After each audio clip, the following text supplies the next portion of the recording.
જય ગુરુદેવ. જય ગુરુદેવ બાપુ. જય ગુરુદેવ. બાપુ એક પ્રશ્ન હતો. હા.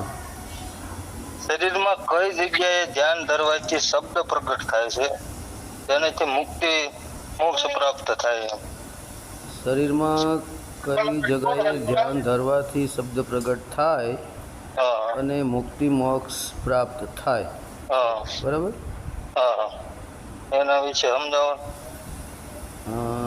વિજયભાઈ બોલો છો ને સુરતથી? હા, વિજયભાઈ સુરતથી. સારું, તો ધ્યાનપૂર્વક સાંભળો. બરાબર. શરીરમાં કઈ જગાએ ધ્યાન ધરવાથી શબ્દ પ્રગટ થાય છે અને મુક્તિ મોક્ષ પ્રાપ્ત થાય છે? બરાબર.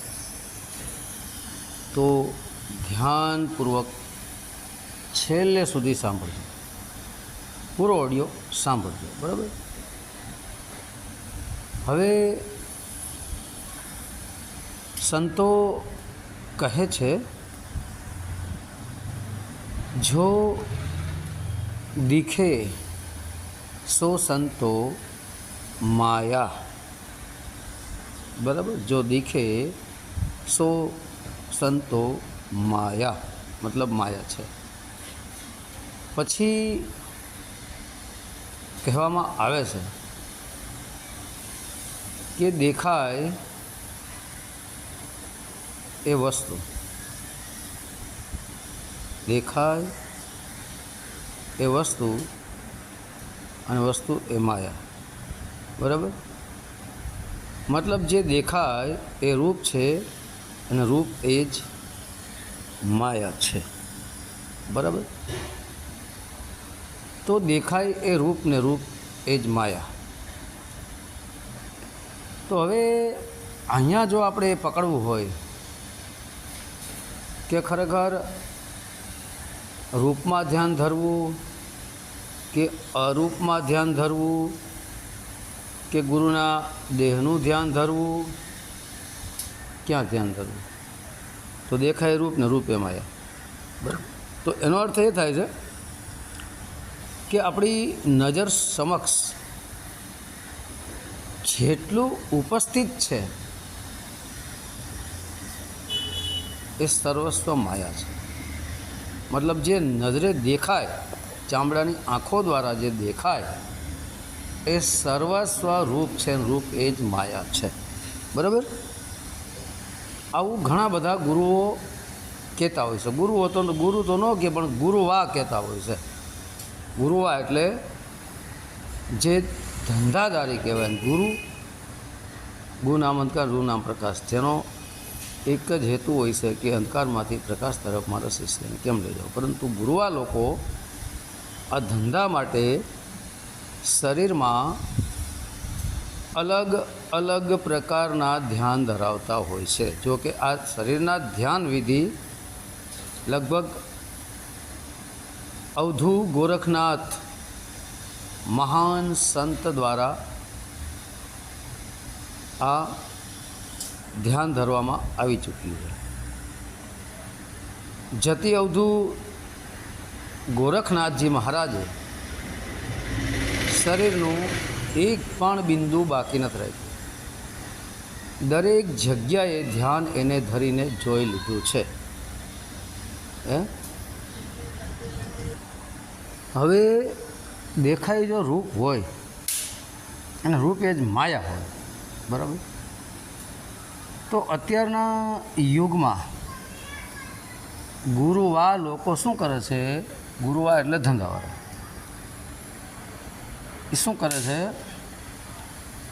જ્યારે કોઈ એના નવા શિષ્યો બનવા આવે, ભોળા પારવડા, જેને ચેલ્યું ચેલા કહેવાય છે, ભોળા હોય ફસાઈ જાય ગુરુવા પાસે. બાકી ચતુર સુજાણ તો ન ફસાય, વિવેકી જીવ તો ન ફસાય, વિવેકી હંસ ન ફસાય. એ આવે છે ત્યારે શું કરે છે ગુરુ? એક થાળી અથવા તો તગારું લેતા હોય છે. પછી એના પગ ધોરાવે એની પાસે, એ જે નવા આવ્યા હોય ને ચેલ્યું ચલા એની પાસે. પગ ધોઈ પછી એનું પાણી પીવડાવવામાં આવે 2-3 વાર, બરાબર, કે 3 વાર પીવા, બરાબર. તો શિષ્યને આ પ્રશ્ન કરે કે આ પાણી પીવાનો અર્થ શું છે, તો એ એવું કહેશે કે આને ચરણામૃત કહેવાય. ચરણામૃત, ચરણ પ્લસ અમૃત, બરાબર. તો હવે ગુરુને ફરી શિષ્ય પ્રશ્ન કરે કે તમે ગુરુદેવ એવું કહો છો કે દેખાય રૂપ અને રૂપી માયા, તો આ તમારું શરીર તો આખું દેખાઈ રહ્યું છે, તો આ તો રૂપ છે. તો તમારા શરીરના રૂપની મતલબ તમારો જે પગ છે એ પગ એક રૂપ જ છે. તો એનું તમે પાણી પગ ધોરાવી અને એ પાણી અમને 3 વખત પીવડાવો છો, બરાબર. તો પછી અને પાછું કહો છો ચરણામૃત, તો તમારા ગુરુએ તમને પાણી પીવડાવ્યું હશે અને તમે અમને પીવડાવો છો. આ તમારી એક પરંપરા થઈ, એક પદ્ધતિ થઈ, પદ્ધતિ ઉપાસના. તો આ ચરણામૃત હોય, અમૃત એટલે ચરણમાંથી ધોયેલું જે અમૃત પાણી જળ નીકળે તો એ જળ તત્વ છે. આ ચલો એને અમૃત માન લ્યો. અને કદાચ શિષ્યો બધાએ પીવે તો એ ગુરુ પણ મરી જાય છે અને શિષ્ય પણ મરી જાય છે, તો અમૃત તો થતા નથી. અમૃત એટલે મૃત અને અમૃત, અમૃત એટલે અમર, તો થતા કેમ નથી? બધા મરી કેમ જાય છે? આ મોટું પાખંડ છે, બરાબર. પછી એના રૂપની, એના દેહની રૂપની એ પૂજા કરાવે, પગના અંગૂઠે ચાંદલો કરાવે, કપાળે ચાંદલો કરાવે, ફૂલનો હાર પહેરાવે, એની આરતીઓ કરાવે, પછી એના હામૈયા કરાવે. તો આ બધી રૂપની પૂજા નથી? કારણ કે આ સ્વયંએ પોતે કીધું છે કે દેખાય રૂપને રૂપી માયા. તો પછી ગુરુજીને પ્રશ્ન કરાય કે તમે સ્વયં પહેલાં એમ કહો છો કે દેખાય રૂપને રૂપી માયા, તો તમે તમારું શરીર તો આ રૂપ છે, તો તમે અમને રૂપની શું કામ પૂજા કરાવો છો તમારે? તો કે એના પરંપરા છે. તો પણ તો પરંપરા હોય તો આ દેખાય રૂપને રૂપી માયા શબ્દ કાઢી નાખો અને આ પરંપરા કાઢી નાખો, બેમાંથી એક કાઢવું પડે ને. આ બધું ઢોંગ પાખંડ છે, બધું ઢોકવા, બરાબર. પછી બધા પૈસા આપણા ખીચામાંથી કઢાવી નાખે, જે કાંઈ પૈસા હોય, મોબાઈલ હોય, ઘરેણાં હોય, આ છે તે છે, દીકરીઓ કદાચ કાને પહેર્યા હોય, નાકે પહેર્યા હોય, પગમાં પહેર્યા હોય, ચાંદીના હોય, સોનાના હોય, એ બધું મુકાવી દે તમારી પાસે. સામે એક થાળી મૂકી દે, બધું મુકાવી દે અને નક્કી કરે કે તમે નક્કી કરો કે તનમન ધન ગુરુ શરણે અર્પણ. એટલે શિષ્ય બોલે તનમન ધન ગુરુ શરણે અર્પણ, બરાબર. પછી તો હવે તમે શું બચ્યા? તમે તન આપી દીધું, તમે મન આપી દીધું, તમે ધન પણ આપી દીધું. હવે તમારી પાસે મન પણ રહ્યું નહીં, ધન પણ રહ્યું નહીં, તન પણ રહ્યું નહીં. હવે તમે શું રહ્યા? તમે એક આત્મા રહ્યા. તો હું એક આત્મા છું આવું નક્કી કરી લ્યો. પણ આમાંથી કેટલાને નક્કી થયું છે કે હું એક આત્મા છું? થયું જ નક્કી? કોઈ ગુરુએ નક્કી કરાવ્યું છે? પાછા એમ કહે છે કે અમે આંગળી મૂકીને દેખાડી દઈએ, અમે આત્માનું દર્શન કરાવી દઈએ, અમે આત્મા અનુભવ કરાવી દઈએ. આ બધું ઢોંગ પાખંડ છે, બરાબર. આ એક ખોટું ષડયંત્ર ઊભું કરેલું છે, ચેલ્યું ચેલાના પૈસા ધૂતવાન ધંધા. એમાં પછી પાછું આપવાનો રીતિ રિવાજ પણ હોય છે. સાચા ગુરુ પાછું પણ આપતા હોય છે કે ભાઈ તમારું બધું ઉપાડો, હવે તમારા તનનું શરીરનો તમે સાચો ઉપયોગ કરજો, સેવામાં લગાડજો, તમારું ધનનો પણ સાચો ઉપયોગ કરજો, ભૂખ્યાને ભોજન આપજો, તરસ્યાને પાણી આપજો, અને તમારા મનના અંદરથી ઉઠતા વિચારો એ સારા જ વિચારો લાવજો, સારા જ વિચારો કરજો, પાછું આપજો. પણ ઢોંગી પાખંડી ઘણા બધા ગુરુઓ હોય છે, પાછું નથી આપતા, લઈ લઈએ અને લઈને પ્લાન થઈ જાય, ભાગી જાય છે. તો આ બધું ઢોંગ પાખંડ છે. ઘણા આપી દે છે, પછી એવું કહે છે કે ભાઈ આમાં તમારે જેટલા પાછા લેવા એટલા લઈ લ્યો, અને થાળીમાં જેટલા રહેવા દો એટલે રહેવા દો. તો કોઈ બિચારો ભોળો હોય તો જરૂરત પૂરતી વસ્તુ લઈ લે, પૈસા જેમ કે મોબાઈલ ને આ તેને, બાકી બધું દઈ દે છે. એટલે આ પણ એક ધર્મના નામે ધંધો છે, બરાબર. હવે તમે કીધું કે શરીરમાં કઈ જગાએ ધ્યાન ધરવાથી શબ્દ પ્રગટ થાય અને મુક્તિ મોક્ષ પ્રાપ્ત થાય છે, બરાબર? કેવી રીતે? તો પગના નખથી લઈ શિખા સુધી, મતલબ પગથી લઈ 10મા દ્વાર માથા સુધી આ બધું શરીર કહેવાય છે. અને આ શરીરમાં તમે ક્યાંય પણ ધ્યાન ધરો, જેમ કે તમે મૂલાધાર ચક્રમાં ધરો, જળકમલમાં ધરો, મણિપુરમાં ધરો, અનાહત ચક્રમાં ધરો, કંઠકમલમાં ધરો, આજ્ઞાચક્રમાં ધરો કે 10મા દ્વારમાં ધરો, સરવાળે બધુંય આ શરીર ઉપર તમે ધ્યાન ધર્યું કહેવાય. તો શરીર એ રૂપ છે, તો તમે રૂપનું ધ્યાન ધર્યું કહેવાય. તો રૂપ એ માયા છે, તો તમે માયાનું ધ્યાન ધર્યું કહેવાય. આમાં ક્યાંય શબ્દ પ્રગટ થાય નહીં, બરાબર? આમાં ક્યાંય શબ્દ પ્રગટ કોઈ દિવસ ન થાય. હવે ક્યાં ધ્યાન ધરવાથી શબ્દ પ્રગટ થાય તેના ઉપર આપણે આવીએ. દેહમાં ક્યાંય ધ્યાન ધરવાનું નથી. અવધૂ જતી ગોરખનાથ પોતાની એક વાણીમાં કહે છે કે મનસા માલણી રે ગોરખ જાગતા નર સેવીએ. શું કીધું? મનસા માલણી રે ગોરખ જાગતા નર સે, જાગતા નર સેવે એને મળે નિરંજન દેવ. મનસા માલણી રે ગોરખ જાગતા નર સે. મનસા માલણી, મનસા માલણી કોણ છે? સ્થૂળતા છે. એની મનસા શું છે? વિષય વાસનામાં ફસાવી ગઈ, એટલે વિષય વાસનામાંથી નીકળી મનસા માલણી સ્થૂળતાને કહે છે. આ દેહરૂપી બગીચાને ચલાવનાર કોણ છે? એ માલણી છે. આ દેહરૂપી બગીચાની માલણ કોણ છે? સ્થૂળતા છે. સ્થૂળતા જ ચલાવેલી છે આખા શરીરમાં. મન ચિત્ત, મન, બુદ્ધિ અને અહંકારનો આશરો લે. જાગતા નર સેવીએ. જાગતો નર કોણ છે?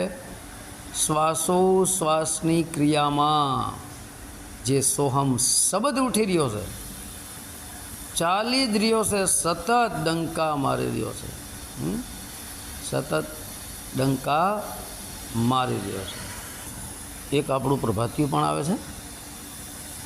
જી નિરાકને ગગનમાં શબ્દ ગા જી રહ્યો તેજ હું, તેજ હું, તેજ હું. નિરખને ગગનમાં શબ્દ ગાજી રહ્યો તેજ હું, તેજ હું. ગગન ગણાય છે. 7 ગગન છે, 7 શૂન્ય છે, 7 પાતાળ પણ છે, 21 બ્રહ્માંડ પણ છે. એમાં ગગનમાં નિરખવાનું કીધું છે. શૂન્ય અવકાશ રૂપી ગગનમાં શૂન્ય થઈ જાઓ, સંકલ્પ વિકલ્પ બંધ કરી દો. ગગન શબ્દ વાપરો છે. ખાલી જગ્યાને પણ ગગન કહેવામાં આવે છે. ઉપર દેખાય એને ગગન કહેવામાં આવે છે, પોલાણવાળી જગ્યામાં. તો આપણો શ્વાસ જે નાભીએથી ઉઠી રહ્યો છે, નાભી સુધી પાછો જઈ રહ્યો છે, એ પોલાણવાળી જગ્યા છે. ત્યાં ક્યાંય ફીટ નથી. આપણી ઘરની દિવાલ હોય અને ફીટ હોય ચારેય બાજુ, વચમાં આપણું પોલાણ નથી, છતની ઉપરને વચમાં પોલાણ નથી. આ ઘરને એક દેહ સમજી લ્યો. તો આમાં માનો કે અન્નળીથી શરૂઆત કરો તમે, તેમાં બળોલ ને જઠર ને કિડની ને આમાશય ને પિત્તાશય ને નાનું આંતરડું મોટું આંતરડું ને આ બધું તમે આખું પેટને ગણી લ્યો. પણ એમાં શ્વાસોશ્વાસની ક્રિયામાં કોઈ મટીરિયલ નથી, ત્યાં કોઈ પદાર્થ નથી. એ એક ગગન છે, ખાલી જગ્યા છે. ખાલી જગ્યામાં શબ્દ ચાલી રહ્યો છે. સોહમ, સોહમ. એટલે શ્વાસોશ્વાસરૂપી ખાલી જગ્યામાં ગગનમાં નિરખ. નિરખ એટલે ન્યા નિરીક્ષણ કર, ન્યા ધ્યાન ધર. એને જો એક શબ્દ ગાજી રહી હું, તે જ હું, તે જ હું. એક શબ્દ ગાજી રહ્યો છે શ્વાસોશ્વાસની ક્રિયામાં, તે જ હું, કે જે તું છો તે જ હું છું, જે તું છો તે જ હું છું. કે તે જ હું, તે જ એટલે તમે સ્વયં પોતે પરમાત્માને કહે છે કે સો હમ, જે તું છો તે જ હું છું, તું છો તે જ હું છું. આ શબ્દ ગાજી રહ્યું ન્યા નિરખ ગગનમાં, અને ન્યા સુરતા સ્થિર થઈ જાય એટલે સીધો શબ્દ પ્રગટ થાય. કયો શબ્દ? સોહમ, સોહમ, સીધો પ્રગટ થઈ જાય. પછી સ્વયં ચિત્તરૂપી સુરતા, ધ્યાનરૂપી સુરતા સોહમ શબ્દ સ્વરૂપ બની જાય. હે કહે છે ને કે મન પવનનો મૂળો બાંધો ને પરમ તત્વમાં ધ્યાન ધરો સોહમ આપો આપ. એવી રીતના મૂળ પવન કયો કે મન પવન કયો એ શ્વાસોશ્વાસની ક્રિયા છે. એને ક્લિયર કરીને ત્યાં ધ્યાન ધરો, સોહમ આપોઆપ તમે પોતે સ્વયં બની જાઓ સોહમ. પછી સોહમ શબ્દ એ ઉપર ચડે છે, ડાબી જમણી નાળીને સ્થિર કરી સૂક્ષ્મનો માર્ગ પકડી શ્વાસમાંથી અલગ થઈ બંકનાળમાં થઈ 10મા દ્વારને પ્રાપ્ત કરી પછી દેહથી વિદેહ થાય છે. 10મા દ્વારને ખોલીને રંધ્રમાંથી દેહથી વિદેહ થાય છે. બાકી દેહમાં ક્યાંય પણ ધ્યાન ધરશો ક્યાંય શબ્દે પ્રગટ નહીં થાય ને ક્યાંય મુક્તિ નહીં થાય અને મન સ્થિર નહીં થાય ને પાગલ થઈ જાઓ. આવા તો કેટલાય ધ્યાન ધરવાવાળા પાગલ થઈ ગયા છે. હે એ તો બધું ચિત્રનું ધ્યાન થયું, રૂપનું ધ્યાન થયું. તો ચિત્રનું ધ્યાન કરીને શું કરશો? રૂપનું ધ્યાન કરીને શું કરશો? રૂપ તો માયા છે બધી. તો શ્વાસોશ્વાસની ક્રિયામાં જે પવન ચાલે છે પવનનું કોઈ રૂપ નથી ને એની અંદર જે શબ્દ આલી છે ને એ શબ્દનું પણ રૂપ નથી. રૂપ છે એનું પ્રકાશ. શબ્દ એક પ્રકાશ સ્વરૂપ છે, પણ પ્રકાશનું કોઈ આકાર ચિત્ર એવું નથી કાંઈ આવતું. બરાબર? તો શ્વાસોશ્વાસની ક્રિયામાં ધ્યાન ધરીએ જેથી કરીને શબ્દ પ્રગટ થાય અને મુક્તિ મોક્ષને આપણે પ્રાપ્ત કરી શકીએ છીએ. તો દેહમાં ક્યાંય ધ્યાન ધરવાનું નથી વિજયભાઈ. ધ્યાન ધરવાનું છે ચાલતા પ્રાણવાયુની અંદર સોહમ સોહમ. હું ઘણા ઓડિયો બોલી ગયો, ન્યા ધ્યાન ધરો. બરાબર? તો જય ગુરુદેવ. સત્ય સનાતન ધર્મની જય.